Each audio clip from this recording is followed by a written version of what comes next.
Eh, vous l'avez vu le Zoran Mamdani? C'est extraordinaire ce type, d'où il sort? Il y a une baraka comme ça qui est arrivée aux States, futur maire, Inch'Allah ya Rabbi, futur maire de New York. Ah, il a fait ma fierté là et je suis sûr que tout le monde l'a vu en mode: «Oh c'est bien, ça fait longtemps qu'on en a pas eu». Un mec qui nous rend fiers et en tant que marketeur, je me suis trop intéressé à sa stratégie. Le mec, il y a 6 mois, personne ne le connaissait et là, moi en Belgique, les musulmans du monde entier sont là en mode: «Ouah, alhamdoulilah». Pourquoi? Pourquoi il nous rend fiers ce mec?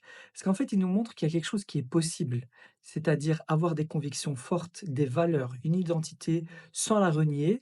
Parce que ce mec-là, il prend des positions, je sais pas si vous avez vu la scène, du plateau télé où il demande à tout le monde, «Quelle est la première ville que vous allez voir?» et lui il dit: «Non, moi je veux pas aller en Israël». En plus, il a dit si Benyamin Netanyahou il vient, à New York, il sera obligé de l'arrêter, s'il est élu évidemment.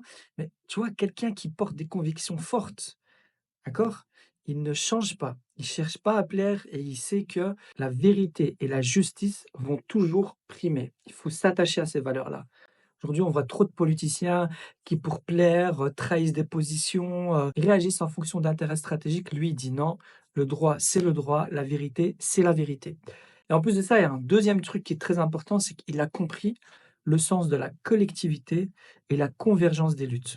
D'accord? Il a bien compris que c'est pas juste avec l'électorat musulman qu'il va y arriver.